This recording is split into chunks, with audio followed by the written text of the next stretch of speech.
Hello friends, my self विशेष कटियार। तो आज हम लोग बात करेंगे पैथोलॉजी और उसके क्लासिफिकेशन के बारे में। ठीक है, जो हमारे सिलेबस का फर्स्ट टॉपिक है बेसिक पैथोलॉजी का। तो सबसे पहले यहाँ पर देखेंगे कि पैथोलॉजी जो है वो हमारा दो ग्रीक वर्ड से मिलकर बना है, पैथोस और लोगोस। ठीक है, जिसमें पैथोस का मतलब है सफरिंग और लोगोस का मतलब है स्टडी। ठीक है, सफरिंग का मतलब क्या होता है? कष्ट होना या डिस्कम्फर्ट भी कह सकते हैं। तो इसको हम हमारी बॉडी के परिप्रेक्ष्य में हम इसको डिजीज़ कह सकते हैं। ठीक है, डिजीज़। तो यहाँ पर डिजीज़ का मतलब है डिस और ईज। ठीक है, इसको भी दो पार्ट में डिवाइड किया जा सकता है, डिस और ईज। तो ईज का मतलब क्या है? कंफर्ट। ठीक है, आराम। और डिस का मतलब है उसके अगेंस्ट, यानी हमारी बॉडी में कंफर्ट के अगेंस्ट जो कुछ भी होगा ना उसको हम डिजीज़ कहेंगे। ठीक है, या जब हमारी बॉडी में कंफर्ट नहीं रहेगा, डिसकंफर्ट होगा, तो उसको हम डिजीज़ कहेंगे। तो यहाँ पर हम क्या है, डिजीज़ के बारे में स्टडी करते हैं। फिर यहाँ पर इसकी साइंटिफिक डेफिनीशन दी गई है।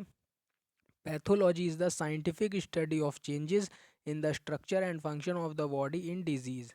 इसका मतलब है कि डिजीज़ में, बॉडी में, ठीक है, कोई भी हमें डिजीज़ है तो उसमें बॉडी में उसके स्ट्रक्चर और फंक्शन में जो भी चेंजेस देखने को मिलेंगे ना, उसको उसकी की जो साइंटिफिक स्टडी होगी उसको हम पैथोलॉजी कहेंगे। ठीक है, डिजीज़ में बॉडी के स्ट्रक्चर और फंक्शन में जो भी चेंजेस हमको देखने को मिलेंगे उसकी साइंटिफिक स्टडी क्या कहलाएगी? पैथोलॉजी कहलाएगी। ठीक है, फिर यहाँ पर दूसरी इसकी डेफिनेशन दे रखी है। Pathology consists of the abnormalities in normal anatomy and normal physiology owing to disease. ठीक है, बॉडी की नॉर्मल एनाटमी और नॉर्मल फिजियोलॉजी में जो कोई भी एबनॉर्मलिटीज़, असामान्यताएं जो देखने को मिलेंगी वो हमारी पैथोलॉजी के अंतर्गत आती हैं। ठीक है, फिर यहाँ पर कुछ फादर्स बताए गए हैं। ठीक है, इसके रिगार्डिंग फादर ऑफ मेडिसिन हम कहते हैं हिप्पोक्रेट्स को। फादर ऑफ मॉडर्न मेडिसिन के नाम से सर विलियम ऑसलर को जाना जाता है। और फादर ऑफ पैथोलॉजी हैं रुडोल्फ वर्चो। और फादर ऑफ क्लिनिकल पैथोलॉजी हैं पॉल एरलिक। इसमें से अभी आपको कम से कम दो तो याद रखने ही हैं। ठीक है, फादर ऑफ पैथोलॉजी रुडोल्फ वर्चो और क्लिनिकल पैथोलॉजी के हैं पॉल एरलिक। ठीक है, इसमें आपको कंफ्यूज नहीं होना है। एक है फादर फादर ऑफ पैथोलॉजी और एक है फादर ऑफ क्लिनिकल पैथोलॉजी, जो कि हैं पॉल एरलिक। इसके बाद हमारा आता है सब डिविजन्स ऑफ पैथोलॉजी। ठीक है, पैथोलॉजी के कुछ सब डिविजन्स किए गए हैं। सबसे पहले इसका डिवीजन किया है मॉर्फोलॉजिकल ब्रांचेस और नॉन मॉर्फोलॉजिकल ब्रांचेस में। ठीक है, मॉर्फोलॉजी मतलब आप उसको एनाटमी से समझ सकते हैं। ठीक है, तो मॉर्फोलॉजिकल ब्रांचेस और नॉन मॉर्फोलॉजिकल ब्रांचेस में इसका सब डिवीज़न सबसे पहले किया गया है। फिर उसके बाद में हम देखते हैं मॉर्फोलॉजिकल ब्रांचेस के अंदर। मॉर्फोलॉजिकल ब्रांचेस के अंदर हमारे तीन आते हैं, हेमेटोलॉजी, साइटोपैथोलॉजी और हिस्टोपैथोलॉजी। ठीक है, तो हेमेटोलॉजी में आप ब्लड से रिलेटेड जो कुछ भी पैथोलॉजी होगी उसके बारे में पढ़ेंगे।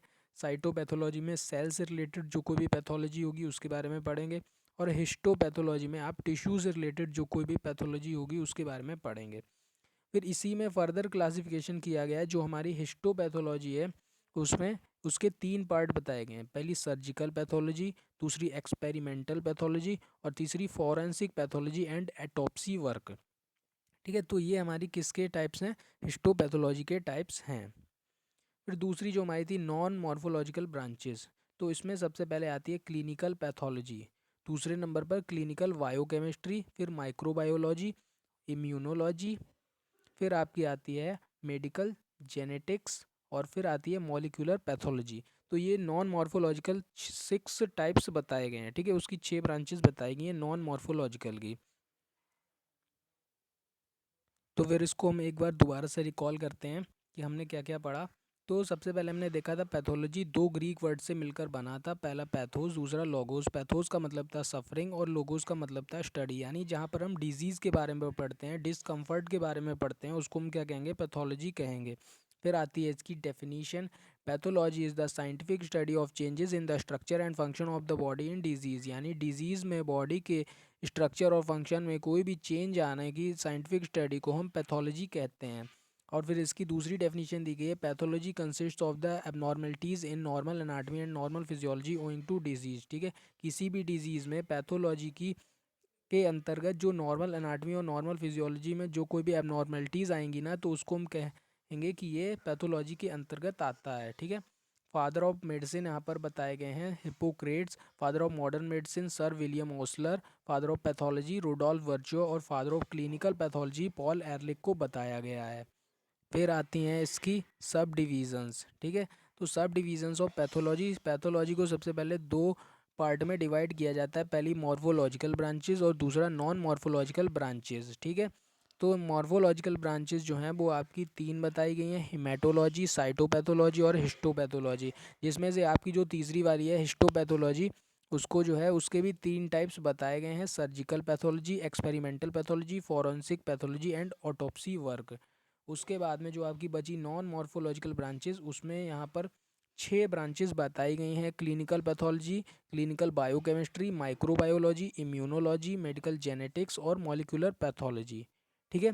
तो यहाँ पर आपका जो पैथोलॉजी और उसका क्लासिफिकेशन है वो कंप्लीट होता है। Thanks for listening.